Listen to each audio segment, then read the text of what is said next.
Less than a week until the Major League Baseball trade deadline. No activity yet for your San Diego Padres. I would love it.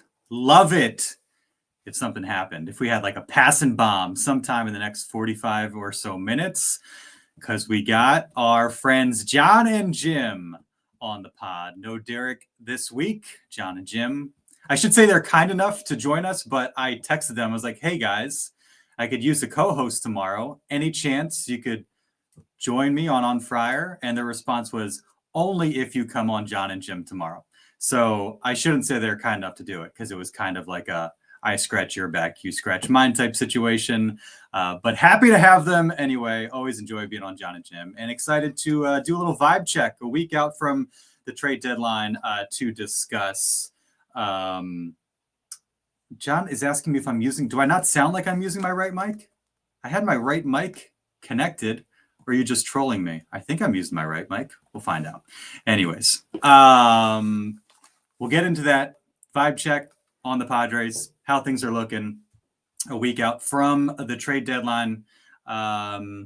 If you have any thoughts, questions, ideas, hit the chat. We'll get to those on the episode. Thanks to OG's, a sponsor of the On Fire podcast. Appreciate all they do for us. Need a place to catch a good meal, catch a Padres game while you're at it. Tons of TVs. Got like every sport imaginable playing when you're at OG's. So whatever you want to catch, we got football season coming up. We're not too far away. OG's is a great place to catch a game, whether it be college football on Saturdays, NFL on Sundays, great menu, awesome beer list. So appreciate OG's, all they do for the On Fire podcast, and NBC 7 hit up one of their many San Diego County locations. Without further ado, the walk-up music.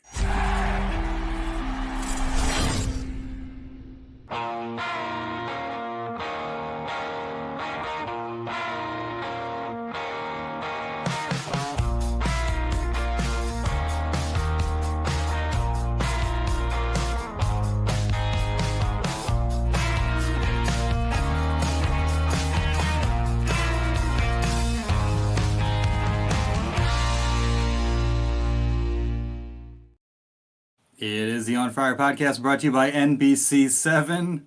No Derek Togerson, so we are joined instead by Jon and Jim. Hi, guys. What's up? Hi. Hi, guys. Real quick, I wasn't trolling. I thought, because Jim yells at me all the time, because we'll do a show and I'll be like using my microphone off my earbuds as opposed to off my microphone. And I thought it sounded like you were maybe off mic, so to speak. So it was a serious question. Does it sound all right now? It's fine. Right, Jim? It works. It works. Here we are. We're just going to roll with it. It works, unlike the San Diego Padres, who at the moment, not exactly operating at a max capacity. Look, I'm going to leave the wrap-up show to you guys. I'll save kind of the finer details of their 9-7 loss to the St. Louis Cardinals, in which they were in a 7-2 hole because Yu Darvish, not awesome. Manny Machado, Fernando Tatis homered.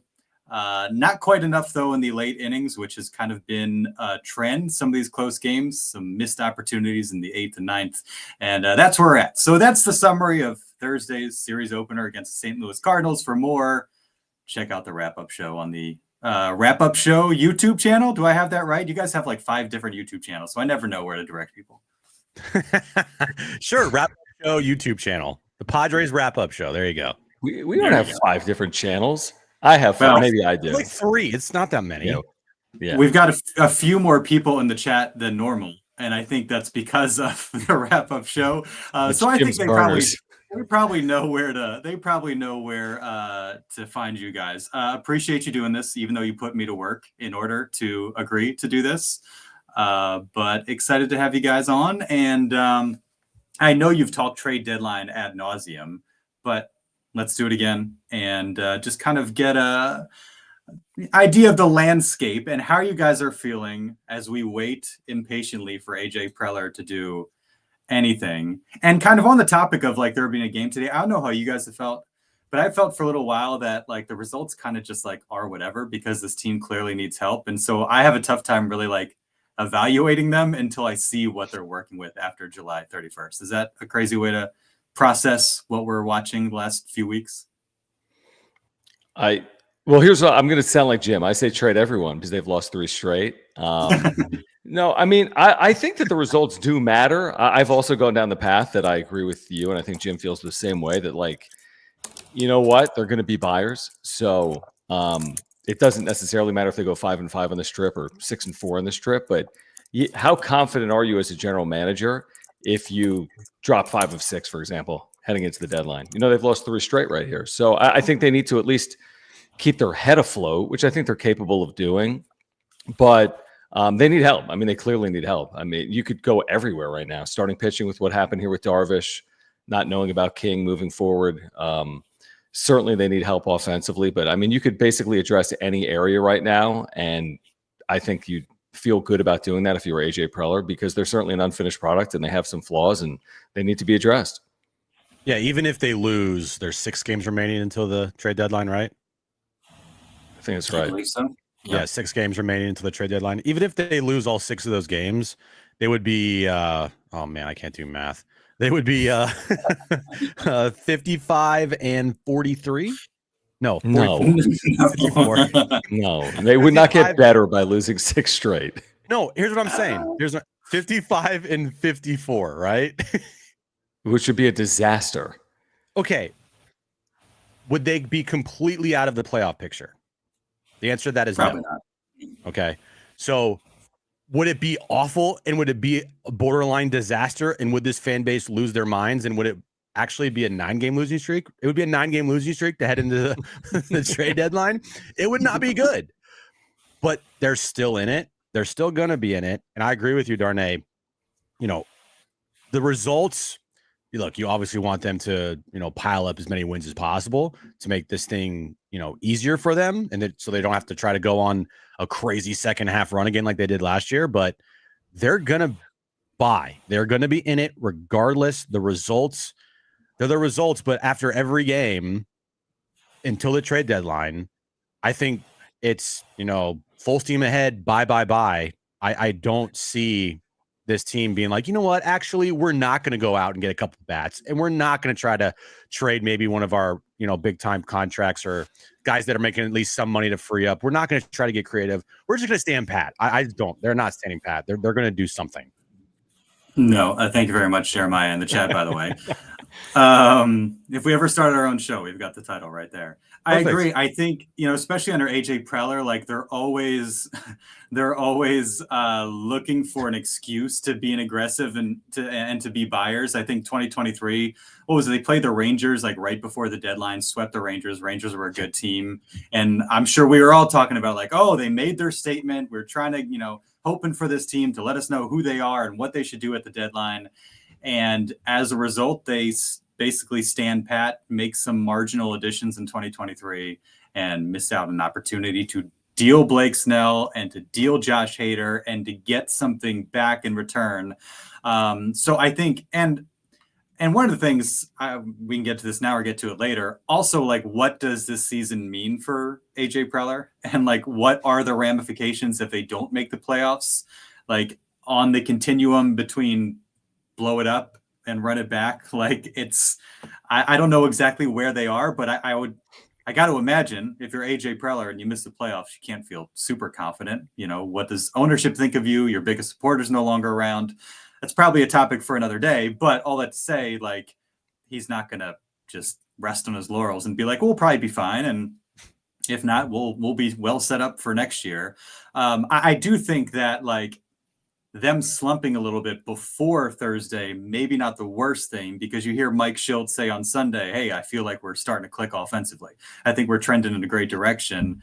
Like, let's not get fooled into thinking that this is a functional lineup. You're like 25th in runs, 27th in homers at that point. I think it was pretty obvious that they need to make some additions. I just don't know like to what extent we'll see.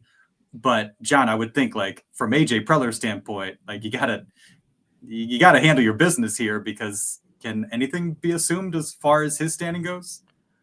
I mean, you bring up a good point. We talk about a lot on Jon and Jim because we have an unlimited show where we have to talk for 24 hours a day. But the counter to your point, you're right. Like if you're AJ Preller, you can't miss the postseason. But if you're John Seidler, are you giving the full keys to AJ Preller right now? And nobody knows the answer to that. We've asked Kevin Acee this question. He's doing reporting on AJ Preller's future, regardless of what happens. Does he get extended if they make the postseason? Is he in jeopardy if they don't? Or something in between. Does he get 2026 regardless because he's under contract through 2026? Could there be an extension in there at some point? So that's the $250 million question is, what authority does AJ Preller have? Nobody really fully knows that. John Seidler ultimately in this ownership group is in charge of the financials. But then from like a prospect capital perspective, is it carte blanche, whatever AJ Preller wants to do? Or is he more limited in nature now that Peter's no longer running the team and it's John Seidler? I mean, I think that's truly the fascinating question. I don't think we'll get an answer on that right now. Maybe we do at the end of the season. The thing to your point on the offense, everyone recognizes it needs to be improved. There's no question about that. Finally, on this road trip, they've scored 7 or more runs 3 times, but they're 3-4 in the trip, and they score 7 runs today. They had 10 hits from the top 4 in their lineup. 10 hits from the top 4 in their lineup, home runs everywhere, and they lose the game, which goes back to the Manny Machado "That's baseball" quote. So it's good and encouraging to see the offense playing better, but at the end of the day, they just need to win. There's 59 games left. Offense better, pitching better, whatever it is. I mean, you're kind of at that sprint portion of the year where they just need to play better. I think it is encouraging. They've scored a little more here recently, but at the end of the day, I'd prefer them win 2-1 tonight than lose 9-7, truthfully. Yeah, the AJ Preller conversation is kind of it's the elephant in the room, I think, with this organization right now.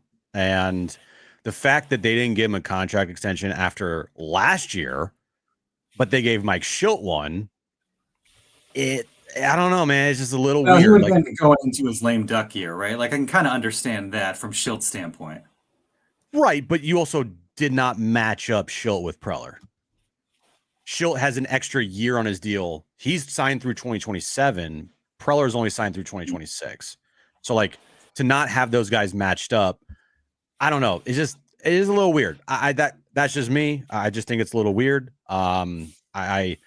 Without Peter Seidler there, he doesn't have that voice in the room that will always back him. And, Eric Grupner and AJ Preller, it's not like simpatico between those two guys. So, it's interesting, that conversation, and it will be definitely had in the off season, and it will heat up. And I think the noise will get louder around AJ.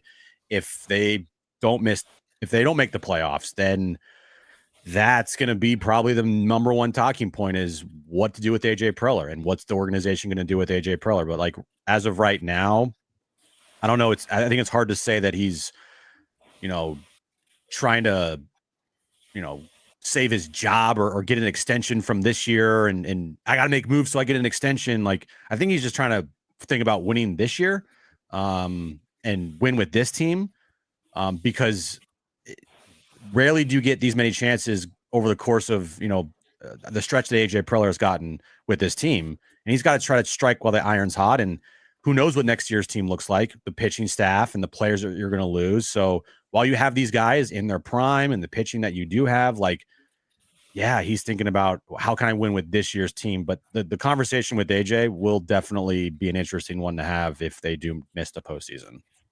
Yeah. And also weird, we still haven't heard from John Seidler.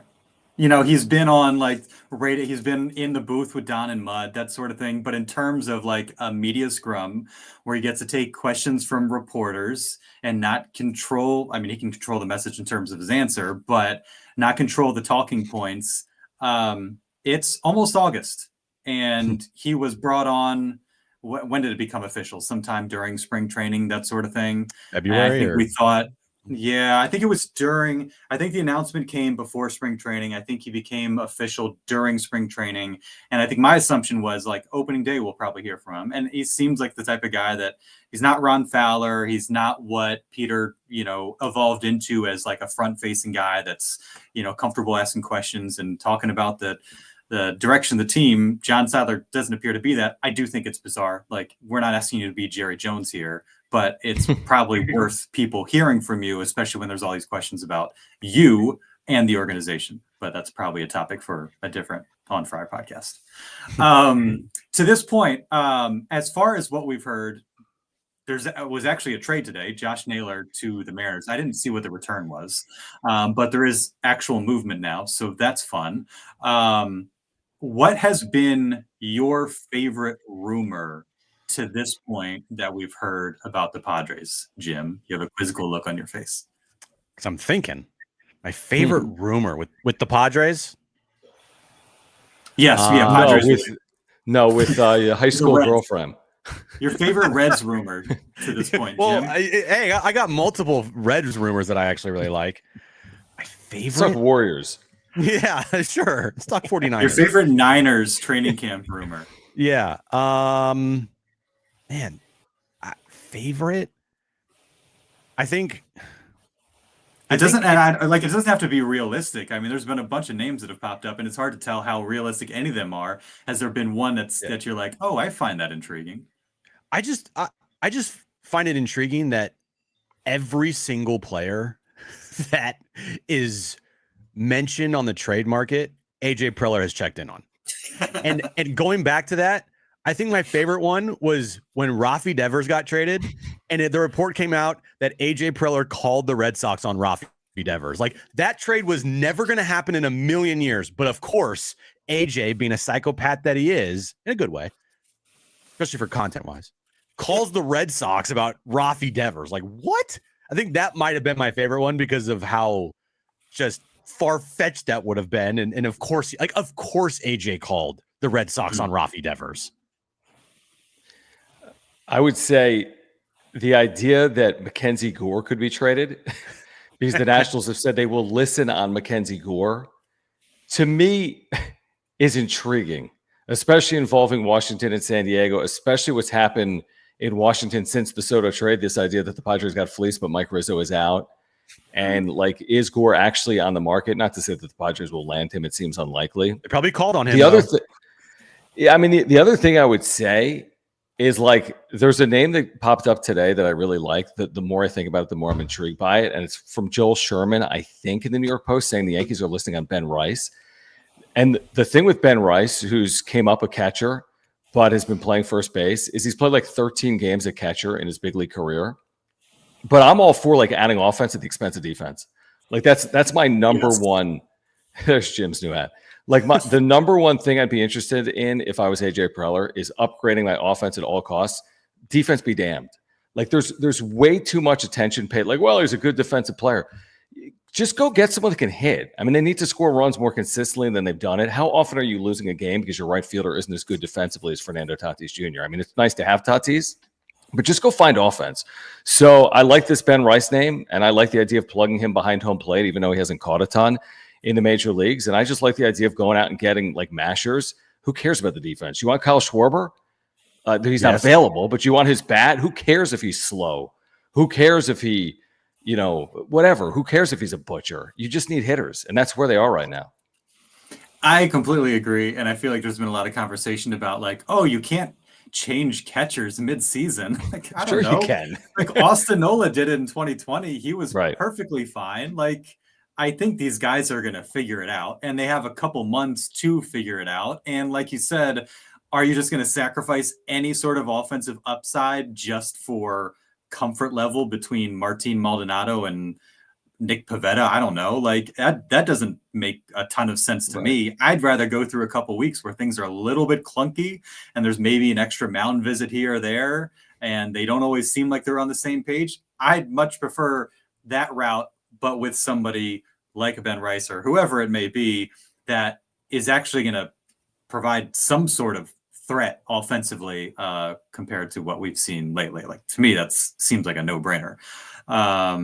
Because again, that spot and the bottom of the lineup has just been untenable. Like they can't move forward like this. And even if tonight was a perfect example, even if the stars are stars, you have to have something. Like it's not going to necessarily be enough. Now you scored 7 runs, and so it's not like they, were held to 3 runs, say just on the Tatis and Manny homers. But you need more, and this week is hammer that home. I mean, they can't get by. On the opposite side of the page, what has been the dumbest Padres rumor so far?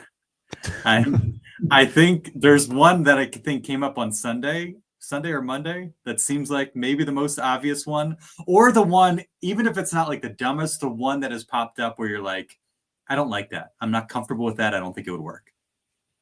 The one you're referring to is Marcelo Zuna, which popped up on Sunday by Hector Gomez, which was completely false, like not even remotely true. And we talked about that, and it just was like, Marcelo Zuna, like that one. That doesn't make sense when you're looking at the other moves that are out there potentially. Steven Kwan, he makes sense. He's controllable, but he doesn't really mash. I know. To answer my own question, Steven Kwan might be the one that I find most intriguing. Oh yeah, Steven Kwan is definitely intriguing. He hit 2 home runs today, ironically, but yeah, the Marcelo Zuna one, just it doesn't make any sense. It didn't make any sense, and it's not going to happen. So thankfully, that was fake and not real at all. So I'll go with that one. I know it's the obvious one, but I'll go with that. Yeah, I would tend to agree. Even when we heard it, like we did a wrap-up show that night, and we both went down the path of like this isn't happening. But I will say this: this has been my point over the last 48 hours. This whole AJ's got to get creative. That's code word for like this is a mess. You're putting a square in a circle. You don't have money, or you don't have the prospects, and like you don't get creative in acquiring Juan Soto. You acquire him with your talent in your system. Like you make a generational trade. That's not creative. That's just massive. Creative to me is, oh, you had to get rid of Dylan Cease, who was 4th in the Cy Young last year.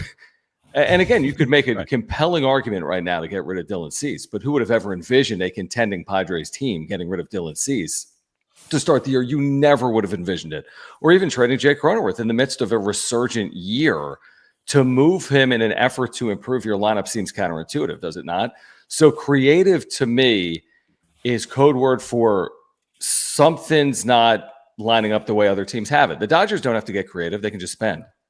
The Yankees don't have to get creative necessarily. Their system is better suited right now than the Padres is, plus they have money. I credit AJ Preller because I do think he can pull rabbits out of hats to make things very possible and certainly entertaining for the fan base and for the three of us to cover it. But my point is, I think you're gonna end up with some flawed players in or out. It's not going to be perfect. It's not going to look perfect on paper. And they're not adding some guy that's hitting 40 home runs this year. They might add a guy who hit 38 home runs 2 years ago in Luis Robert Jr., but he's hitting 200 this year, for example. Are you saying we're in store for an Adam Frazier type situation? I do that. Maybe. Jake Marisnick type. Like, what are we doing? Like, you guys, they have to make something and make moves that make sense. Like fitting, square pegs in round holes. It's just, I understand the catching position part of it, but at the same time, like some of it has to make some sense. Yeah. And maybe it's for that same reason. I do find this to be one of the more interesting trade deadlines. I'm usually like tapped out on the trade deadline discourse by like mid-June. And it wasn't necessarily the case this year. And maybe it's just the obvious needs and the fact that like, am I wrong? Like AJ Preller doesn't typically trade from the big league roster. Like there aren't many like impactful trades from the big league roster. Juan Soto obviously being the exception. And there's a real potential that happens, whether it be Cease or Suarez or Cronenworth, to address some of these needs. It's not what we've seen in the past where it's like one of their or a combination of their top 5-10 prospects in or out the door. I find this to be outside of like you get Josh Hader and Juan Soto. That's going to be the most interesting trade deadline. Outside of that, I find this to be one of the more interesting just because it's going to have like it. If it goes the way that we think it might or the way it's been discussed, like there's a real chance for a shakeup on the major league roster, which how it shakes out, like because you're going to lose some talent if any of those guys are gone. But do you end up with a more well-rounded roster? Do you see it the same way, John? Like, having covered these so often, it seems like every year the Padres are in dire need of making some sort of move. This one just feels different to me.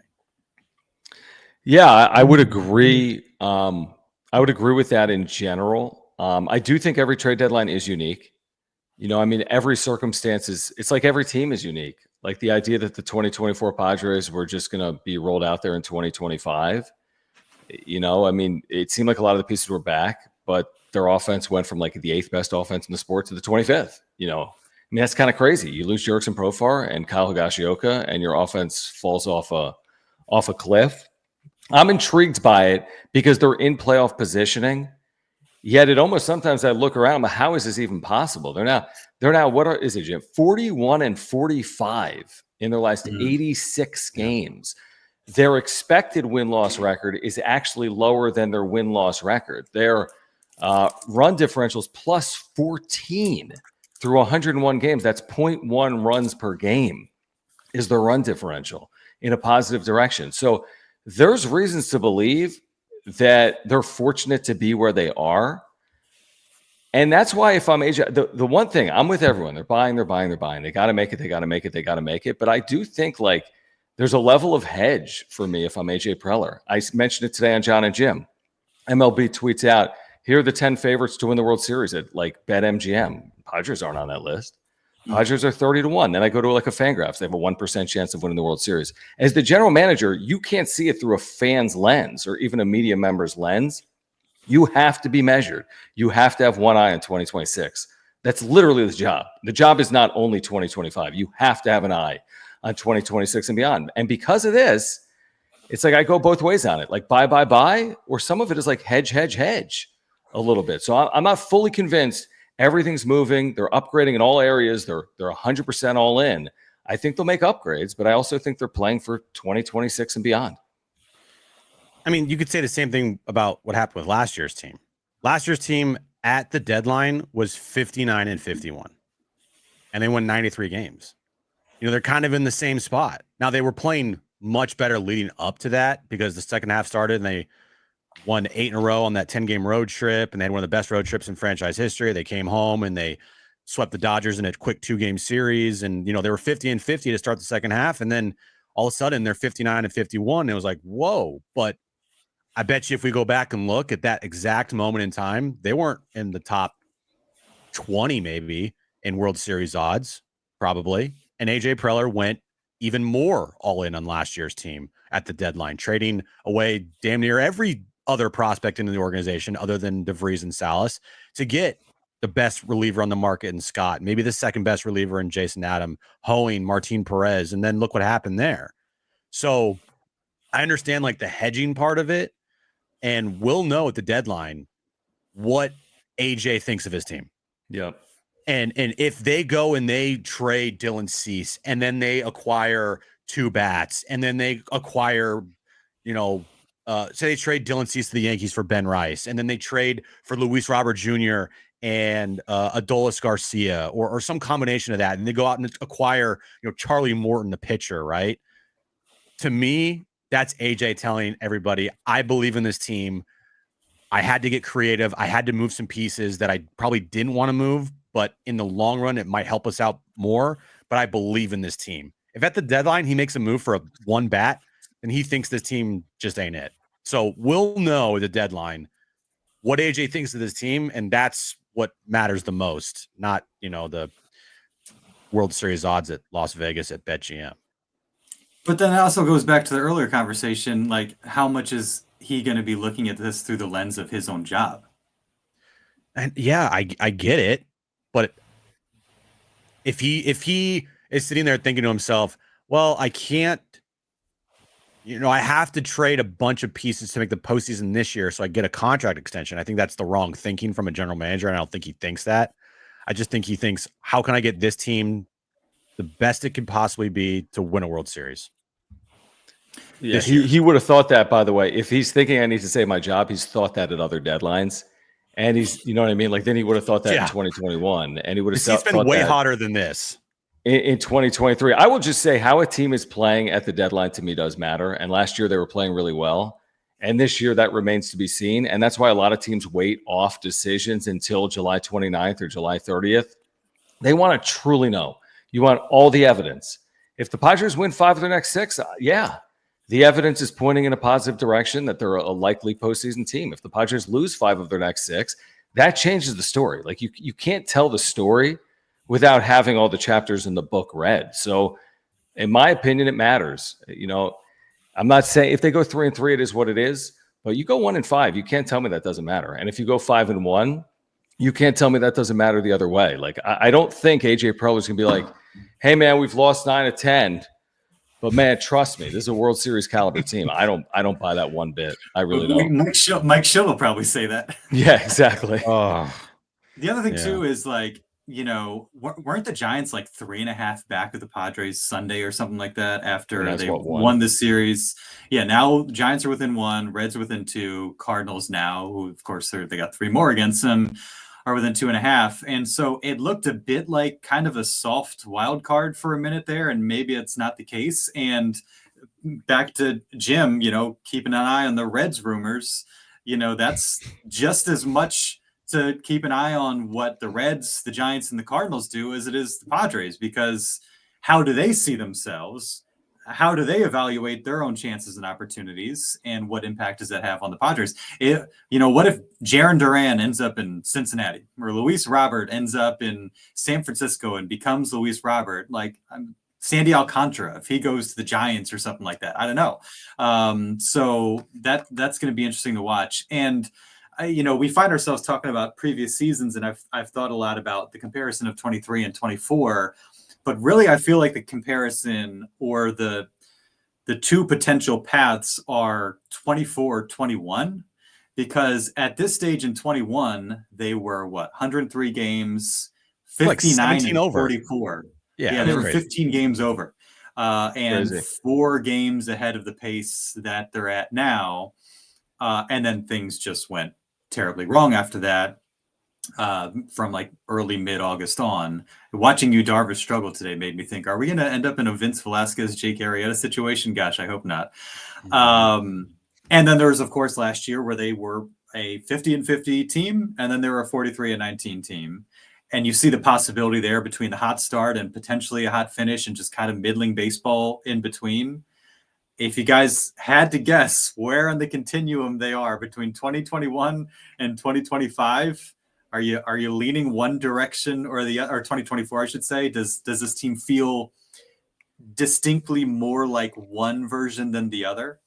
Because I don't know I'm not sitting here thinking, yeah, this feels like 2021, but there's parts of me that could maybe be convinced of that, because I'm also not sold on this being a 2024 flip the switch and all of a sudden they're dangerous again. I mean, I would say dead middle. Like, I think it's right in the middle. I can fully envision a path where the Padres close 30-29 or 29-30. I mean, I can absolutely envision it. They benefit from a September schedule, but they don't benefit from an August schedule. And by the way, you don't want to put yourself behind the 8 ball heading into September, I don't think. Like, August isn't a month to go play 3 games under 500. Then there's 7 or 8 games under 500. Since their 14-3 start. How much faith do you have then in the Padres to just figure it out? Because they've got Colorado and Baltimore on their schedule. So I think they're right in the middle. I think it comes down, I said it today, the more games they play, the more I feel like you're heading down a path where there's 3 games to play. And if you win 1 or 2 of them, you're in. And if you lose 1 or 2 of them, you're out. I mean, that to me is where they are heading. I don't think they're creating any separation. The evidence is the last 86 games, where they're 4 games under 500. So the 43-19 thing it's not happening again. That doesn't mean the wheels are falling off, but it's much more likely based on the evidence that they'll play roughly 500 baseball, a game or 2 better or a game or 2 worse from here on out, because that's who they've been. Yeah, I don't think they're like the 2021 team where they're just going to completely collapse. The wheels are going to fall off. Manny and Toddy are going to have a fight in the dugout, and they fired they fired Mike Schilt, and all hell breaks loose. But I also think they're closer to a 2021 team than a 2024 team, because last year's team, I mean, I know they didn't win the World Series and it ended in heartbreak and 24 scoreless. They didn't even get close.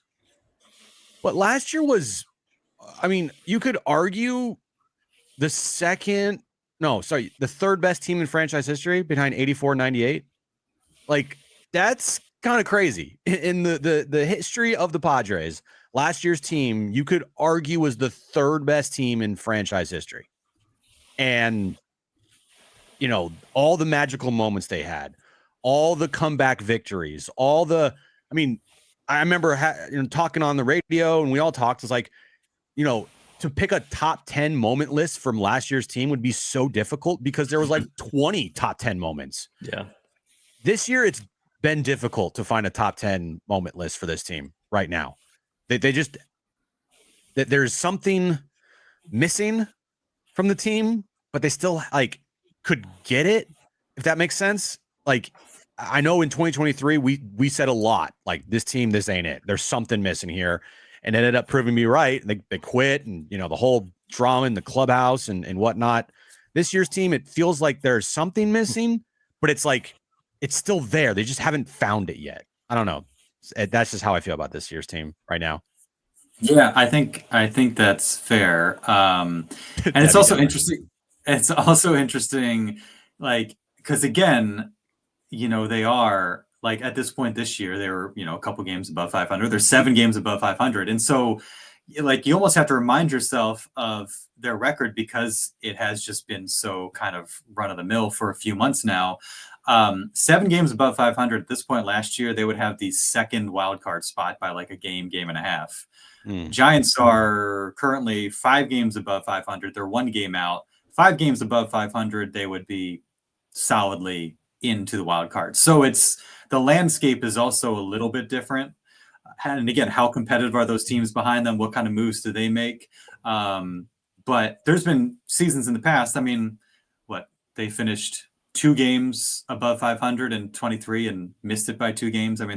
There's been seasons in the past where you're not sweating it if you're 7 games above 500, and they are 7 games above 500, sliding and very much sweating it.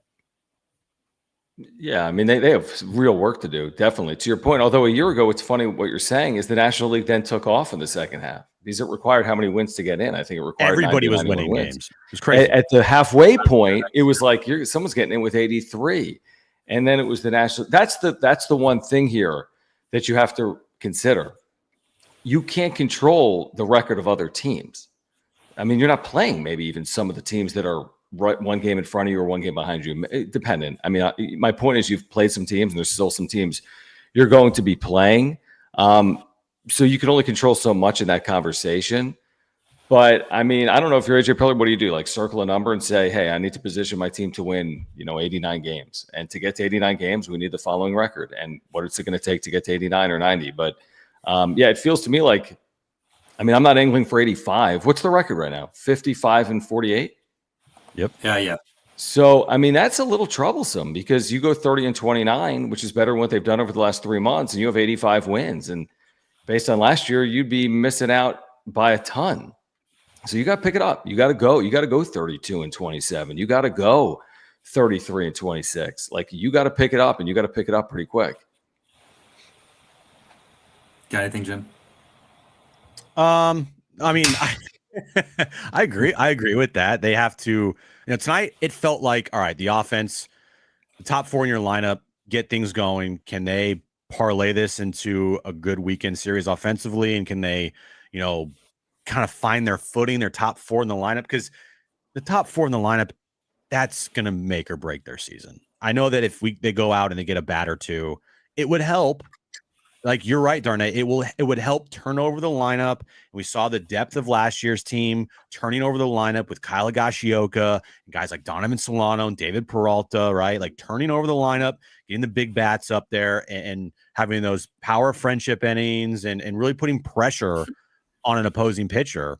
But even if they get a couple bats and those bats help turn over the lineup, the main guys are still going to have to produce and they're going to have to perform. And they have work to do for sure, because like you said, we don't know how the rest of the National League is going to play. And if one team gets hot behind you and you keep playing the way you're playing, man, that's going to be difficult. And by the way, getting through August, that's a tough task as well. If anybody's looked at their August schedule, it's going to be tough. Well, and that's, I mean, you mentioned something that we kind of touched on earlier on Jon and Jim, weekdays, 2 to 6, ST Sports 760. How, like, because there's people at the station, others, you guys have kind of mentioned it, like, what good is adding bats if the stars aren't stars? And I kind of feel like the stars typically are better, which you could probably say about a lot of stars, but I feel like these stars in particular, maybe with the exception of Manny Machado, Manny seems to get his numbers kind of regardless. Certainly with Fernando Tatis Jr., they perform better when there are dudes around them. We can think of seasons in the past where those guys were good and everybody else was bad, and it ended up being a poor season. I don't know if there's been a situation where guys around them have been raking and they haven't, and the Padres have been bad as a result. Like typically when the supporting cast is strong, like those guys either step their game up or there's enough help that they don't have to be star level. And so I do think there is a situation where if you get a functional 7 through 9, even if Tatis isn't putting up MVP numbers, like that might be enough for you just to kind of get you across the line. Yeah, the pressure it puts on the opposing pitcher, like, oh, we have to face Tatis, and even if Tatis, the threat of Tatis, I know the threat is not the same or whatnot, but still, it's. I mean, who would you rather face as a pitcher, Fernando Tatis Jr. or Trent Brooks, or like Martin Maldonado? It's not even close.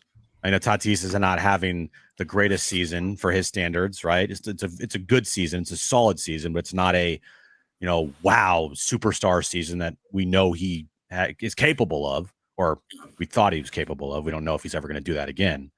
But yeah, you're right. I mean, facing Tatis is much different than having to face Trenton Brooks and Bryce Johnson and Martin Maldonado of the world. And if the guys that, you can replace them with help turn over the lineup, then yeah, that pressure might get to the pitcher and help the Padres offense. Just trade for Jerks and Profar and everything's fixed. Just do it. We can't play the postseason. Just fix it. That's who cares. You got to get there. Just trade for him. It is, with Tatis's season, we would be stoked if his name was Jackson Merrill. But because 100%. His name is Fernando Tatis Jr., we're like, that's a good point. It's solid. So, hey, the defense, hey, bunch of steals. That's great. Yep. That's a good point. But it's not a 35-40 home run, scariest bat in Major League Baseball. If Tatis never had the 42 home run season and didn't have the 3 years in a row to start his career of like the best, like one of the best players like in the sport, 960 OPS, almost damn near 600 slug. If we didn't like see those numbers, this year and last year, well, this year especially, because last year only played 102 games, but this year would feel completely different. It'd be like he's having a really good season. Wow, this is awesome. Like Tatis for the next 5 to 10 years, like this is great. But we saw the 42 home runs. We saw the 960 OPS in 130 games. We saw that.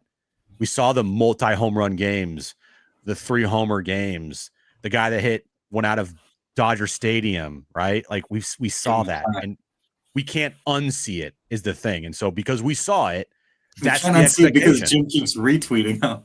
I know. Yeah. Hey, tonight, did Tatis have a good game or not? And I feel like, once again, works every time. Just call out a Padres player, Jim, and they're going to go off. So there you go. You're welcome. Call out Trenton Brooks then, Jim. I tried. It does not. That's not going to work. My powers can only work on certain players. Last point on that, it's like Mike Trout. It's like comparing Mike Trout to Mike Trout. Mike Trout's numbers are legitimately good this year.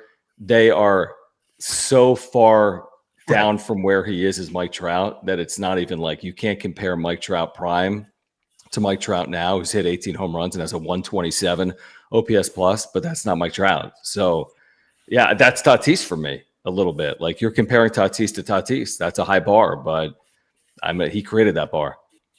All right, we'll end with this. Percent certainty that Dylan Cease is a Padre after the trade deadline. What, from 0 to 100%, how certain are you that Dylan Cease will be a Padre after the trade deadline, John? Man, it's tough because I feel like you, Darvish, and Michael King are a big part of that. Because you don't trade Dylan Cease if you, Darvish, is retiring tomorrow, are about to go on the IL, and the way he's pitching and his velocity's down, and Mike Schill talked about that today, his velocity is down. So, I mean, are you trading away Dylan Cease if Michael King is on the IL and Yu Darvish is ineffective? So I'll put it 49% chance he goes and 51% chance he stays because of that. 0% chance. 0% chance of what? 0% chance he's a Padre. He's going to get traded. I think that's the move. I think when we talk about all the creative things that AJ needs to do and the players on the Padres that are in those conversations of how do we get creative, I think Dylan Cease is the player that they're shopping the hardest and that they're going to trade. Trading Jake Cronenworth from a money standpoint makes sense, but why would you trade a guy with the third best OPS in your lineup? It just when the problem with your team is offense. Okay, you set it up for me. Give me a number for Jake Cronenworth. Oh, said he's a Padre. I think 75%, 80%. Yeah, I think he stays. He was quoted on it today saying he wants to play one team in his career. Not that that matters, but I think ultimately he stays. I think there's a better chance Cease as a rental goes than Cronenworth. Robert Suarez. 100%. That he stays. I think he stays. The combination of Martin Maldonado and Elias Diaz, the catching duo after the trade deadline. I want to say 0%. That I want to say 0, but like listen to how Schilt talks about these guys. There's I think a 90% chance they're both here after the deadline. I think one of them's definitely gone. I think they just recognize they have to do something. One probably stays, but I think one goes. Is there a wild card? Because I feel like you're both, other than Jim with Dylan Cease, approaching this fairly conservatively in terms of what the Padres might give up. Is there a player like Luis Suarez or I don't think you would do Michael King at this point. There is the free agency piece, but is there a different player on the roster that you think might be in play more so than a Jake Cronenworth or a Robert Suarez or one of these other guys? You could make the argument to trade Luis Suarez. I mean, you could absolutely make the argument as a rental piece that is owed a decent amount. You're freeing up at least maybe a handful of million of salary for the rest of the year. His numbers are not what they've been in his career. I think he's down something like 30 points. So you could make that argument. I wouldn't do it. I go back to the point on Cronenworth that Jim has made. I see that as counterintuitive to move Luis Suarez to quote unquote improve your offense or to improve your team. But I wouldn't put it outside the realm of possibility, certainly for a guy that's walking in 59 games anyway. What if you landed Steven Kwan? I was just about to say, if you landed Steven Kwan, you trade, you need to then Suarez, add some sort of bench, first base, second base type. Yeah, you can even. I don't know if I'd want to try Gavin Sheets at first base, but you could figure something out there. And if you got another bat as well, this is all the moves that AJ has to make. It has to be it has to be a domino effect. It can't just be one thing. Like one move leads to the next move, leads to the next move, leads to the next move type of thing. But again, I don't know if I see them trading away a bat because that's their biggest issue is their offense. So trading away offensive pieces to bring back offensive pieces, it's like you're canceling each other out. But they'd have to do that with Cease, though. They trade Cease and then somehow end up with Sandy Alcantara. Hey, I mean, he shoved against the Padres the other day. I do think of all the players that we've talked about that could potentially be traded to free up some money and whatnot. I do think Cease is the likeliest to go. Now, hearing all the rumors and talking it through, it feels like it's the likeliest move. And he's got a damn near 5 ERA as well. So it's not like you're trading away a guy with a 2.8 ERA at the deadline. And I'm 100% confident Luis Campusano will move at the deadline. Wait for the tweet. He will be shipped off of the final hour before the deadline. You watch. That's the Jake Marisnick deal. I'm telling you, he is gone. Yeah, he's no shot to remain with this team because he has got no future here. Is Jaron Duran or Luis Robert Jr. happening? You guys want to put a number on either of those? I think 0% chance for Duran now. I think Luis Robert Jr. is pretty high. I'm going to say 70%. 70. That's a big number, Jim. That is. Yeah, I'm with you on Duran. I don't see Duran. I think A, why would they trade him? And B, you'd have to give up serious assets that you probably don't want to give up. He's controllable too. I don't get it from the Boston perspective. Luis Robert Jr., if they're eating salary, but are they eating salary for his team option of 2026 and 2027 when he's owed $20 million both years? That's why I find it unlikely because of his salary and what he's owed in 2026 and 2027. Right. Hey, Eric Hosmer's coming off the books. Get ready to True. spend. True. Everything's great. But so is the whole team. Like Michael King and Dylan Cease and Luis Suarez. They're going to have some money. And Robert Suarez potentially. There you go. So you can use that on another couple of years of Sandy Alcantara and Luis Robert. Right. Jr. Exactly. Yeah, that's fine. Run it back. Thanks, gents. You got a wrap-up show to do in here in like 10 minutes. I want to give you a chance to use the bathroom, maybe grab a fresh ice-cold kombucha or something like that. Maybe post the show.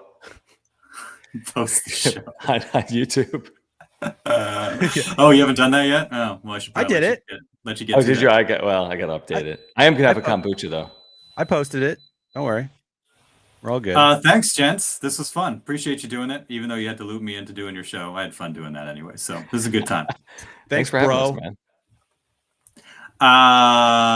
Let's hope there's some news. There, you guys will have like an emergency wrap-up show, I assume, if in that event. Dude, I hope they have a move at 10:30. Emergency wrap-up shows. Yeah, I hope they have a move right after the wrap-up show ends, so we can start another wrap-up show. They're gonna have a move right now, right after I hit. I want to go 4 more hours.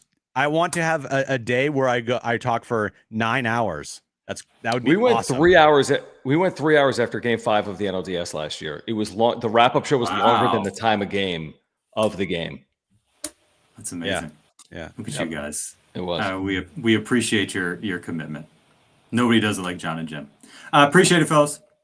Thanks, man. Peace.